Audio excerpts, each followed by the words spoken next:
Isabel Peralta first heard the myth in a smoke-choked cantina on the outskirts of Antofagasta during the hazy lull that follows midnight when strangers loosen their tongues as though dawn could never arrive. A geologist by trade and a collector of stories by obsession, she was in the Atacama to measure the subsidence of abandoned salt pits. Yet the survey tripod leaning against her ankle suddenly felt irrelevant beside the tale a bearded trucker was spinning across the stained table. He spoke of the Wildfire painters, wandering spirits. Some said, others insisted they were renegade artisans, still made of flesh, who roamed the dry Sierras carrying buckets of something brighter than napalm.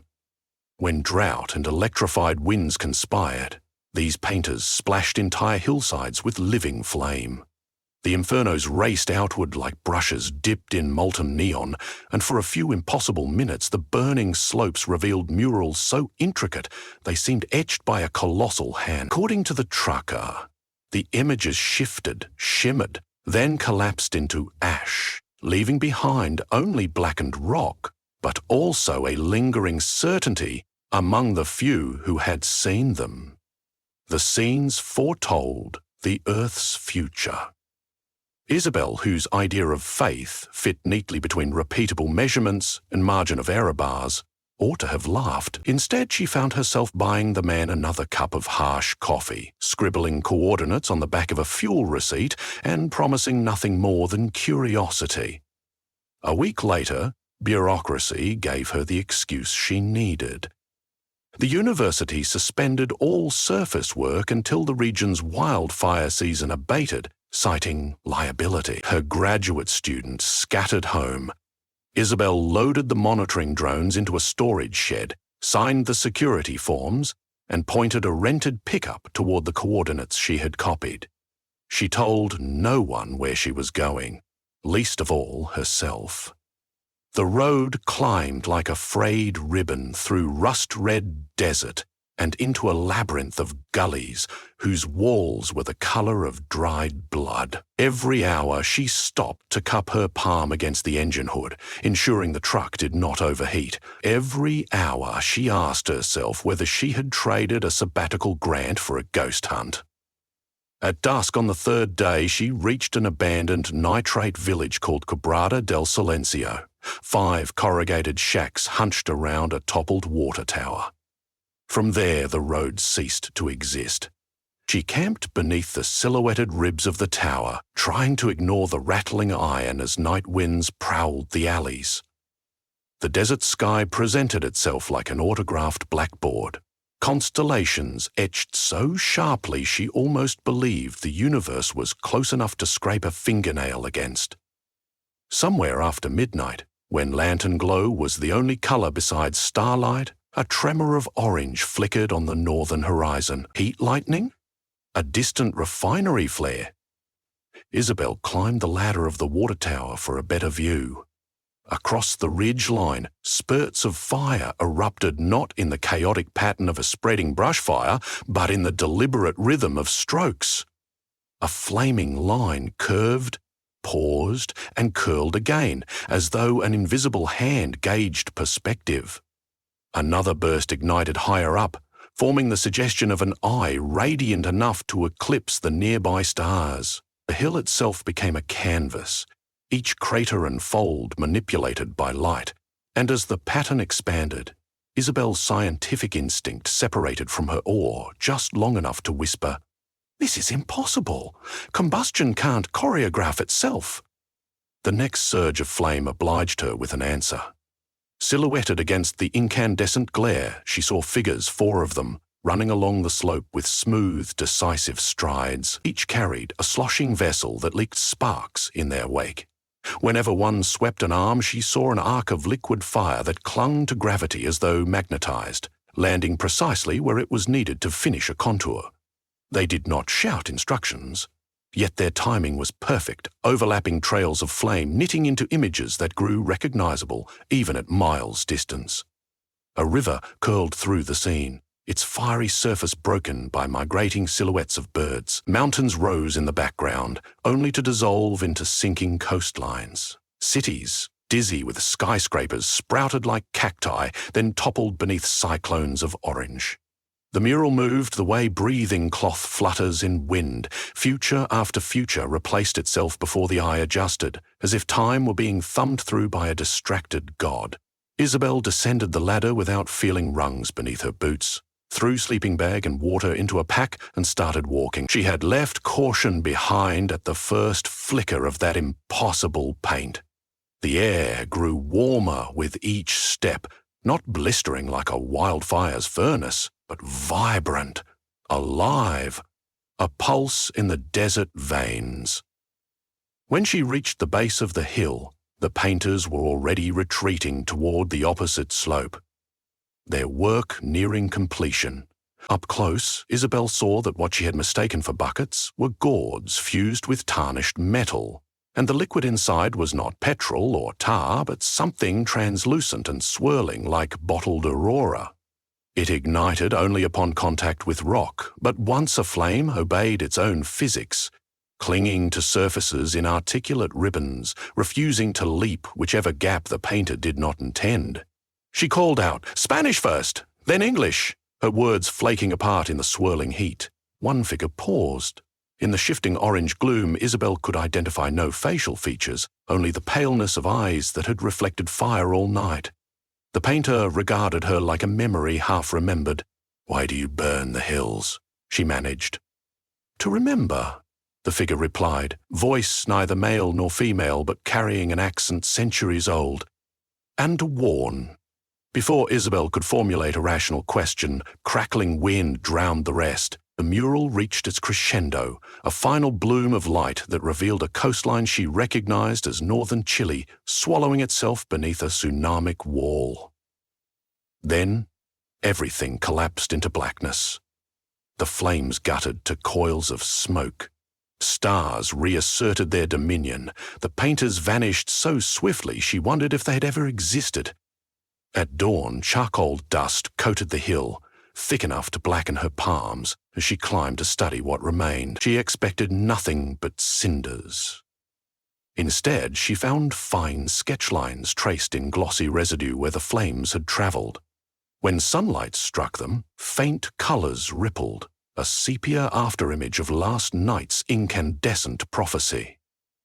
She used her phone to photograph each fragment, geotagging compulsively, even while a tremor inside warned her that recording magic might dissolve it. Returning to Quebrada del Silencio, Isabel uploaded the images to her laptop, cross-referenced them with coastal elevation models, and drank coffee until her pulse rivaled a jackhammer.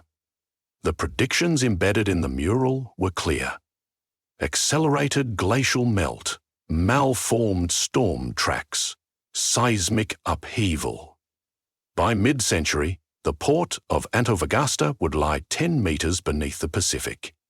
She dragged a trembling fingertip along the timeline.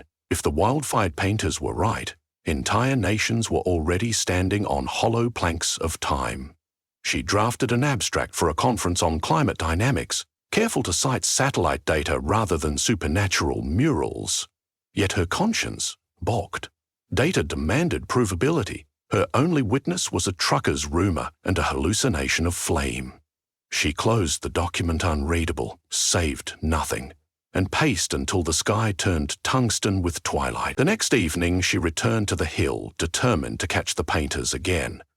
But there were only cooling gusts and occasional tumbleweed rattles. Days lapsed into a week. Each night, she scanned the dark ridges for telltale embers. Each dawn, she scoured ash for new residue.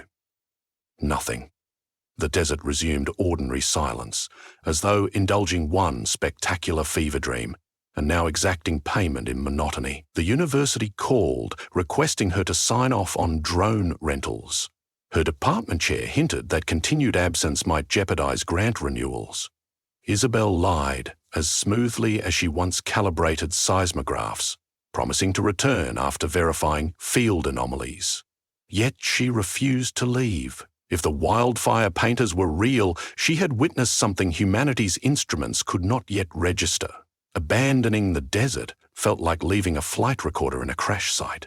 During the 10th sleepless night, Isabel sat on the dismantled porch of a shack, sipping warm beer, when hoofbeats shuffled through the dust.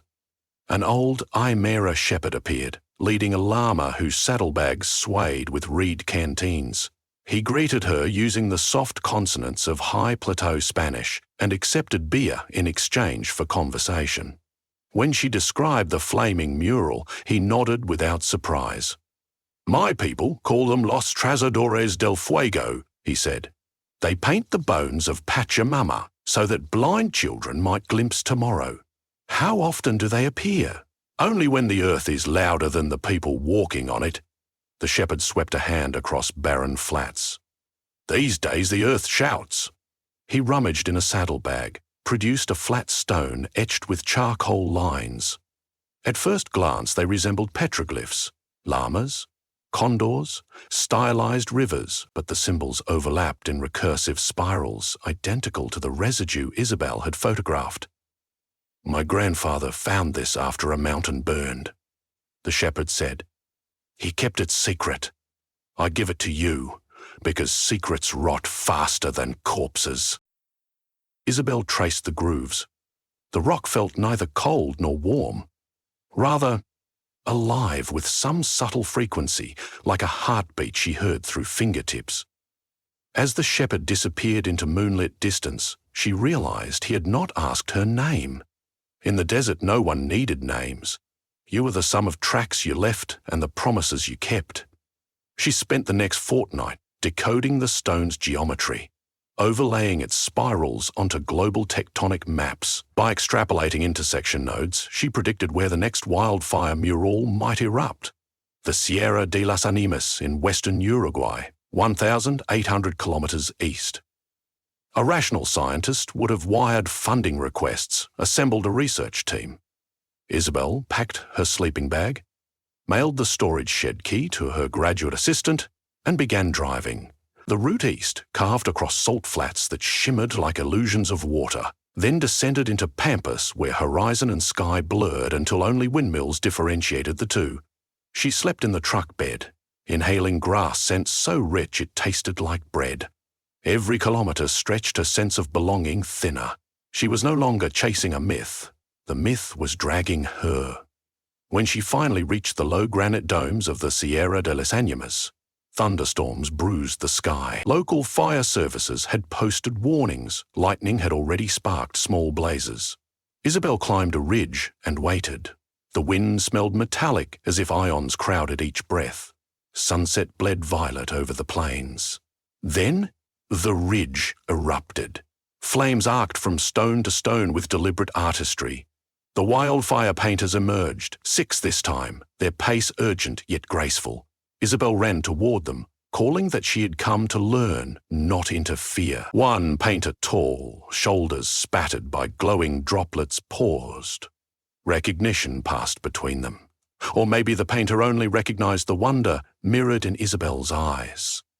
"You returned," the figure said. "I need to understand. Your murals, they predict catastrophe. Why show what no one believes?" The painter dipped a hand into the luminous gourd, flicked droplets onto a boulder. Tiny fires arranged themselves into lines that formed letters in a language older than alphabets. But the meaning slid into Isabel's mind clear as spoken words. Because prophecy is not enough. Someone must translate it into action. She thought of data models languishing in journals, policymakers arguing over decadal targets, while glaciers sheared away in real time. "Then teach me how to paint," she said. The painter lowered the gourd. "The pigment is distilled from the earth's deepest grief. It burns anyone who has not given something equal in return. What must I give?" The painter gestured toward the horizon, where Isabel's truck was a silver mote. "Leave behind the certainty you worship. Accept only what moves, what dies, what is reborn." It sounded suspiciously like faith, yet also like the first rule of geology. Nothing is static. Isabel inhaled sulphurous air, exhaled doubt. "I accept," she whispered. The painter offered the gourd. Its weight surprised her, heavy yet buoyant, as if sorrow and hope cohabited inside. Heat prickled against her palm but did not scald. She tipped it carefully, letting a ribbon of fire land on the granite. It crawled forward, hesitated, then flowered into the shape of a seedling. A leaf unfurled, another, until a blazing sapling rooted in stone. Isabel felt tears evaporate before they could fall. She had painted life, not doom. The wildfire painters resumed their work, guiding her stroke by stroke. Each arc, each speck told a story. Storms that could be diverted, forests that might regenerate if corridors remained unbroken, cities built on higher ground where refugees could become citizens of the sky. The mural shifted faster than hands could move. It bent itself around their intentions. Ours collapsed. At some indeterminable moment, the flames began to die. The painters stepped back, gourds empty, and the mural crystallized into embers. Isabel stood, arms trembling, lungs scraped raw by smoke, yet inside she felt lighter than the desert dawn. She turned to thank her teachers, but they were already distant silhouettes. "Will I see you again?" she called. One raised an arm in acknowledgement. "When the hills are barren and the people are listening." The flames extinguished. Darkness draped the ridge. Where the mural had blazed, thin lines of iridescent residue cooled into permanence. Isabel knelt, touched one. Instead of heat, she felt a pulse like quiet thunder, potential energy awaiting translation. She drove to Montevideo, where a colleague owed her favors within the National Ministry of Environment. Presenting charred stone and photographs, she spoke without mentioning spirits. She proposed controlled burns guided by indigenous fire masters, creating biochar terraces to restore exhausted soils. She mapped evacuation routes for coastal towns predicted to drown. She computed investment costs against lives saved, carbon captured, harvests extended. And because her voice carried the conviction of someone who had watched tomorrow burning on rock, listeners leaned closer rather than rolled their eyes. Within months, experimental fire murals, sanctioned, supervised, began across Uruguay's degraded slopes. Drone footage revealed patterned burns that deflected winds away from vulnerable villages and encouraged capybara-friendly wetlands to bloom. Journalists coined phrases like pyro-art land management, oblivious to the nocturnal teachers who had drafted that curriculum long before. Isabel returned periodically to monitor regrowth, yet every so often, when she camped alone, genuine murals appeared on remote ridges. Far more intricate than any sanctioned burn could imitate, she would wake to find new prophecies smouldering in cobalt dawn, maps of hurricane vortices yet to form, blossoming coral reefs seeded in knowledge's shadow, children in solar-lit classrooms drawing the planet as a circle still whole. She never tried to chase the painters again. What mattered now was translating their language into policies, treaties, everyday rituals. Still, on nights when wind smelled of lightning and horizons flickered orange, she felt the old longing and stepped outside. Somewhere beyond bureaucratic acronyms and carbon baselines, the wildfire painters dipped their brushes into Earth's grief and Earth's promise, sketching futures that begged to be read before they turned to ash. One clear dawn, years later, a drone team she had trained phoned her from the Quebrada del Silencio. They had detected unusual spectral signatures, glassy residues cooling across blackened hills, precisely where she had first witnessed the impossible. "It looks like someone's been out here with a giant blowtorch," the pilot joked through static. Isabel smiled, packed a bag with water, maps and empty gourds. She wrote a note on the office whiteboard, "Gone to listen to what the hills are saying. Back when the people are ready."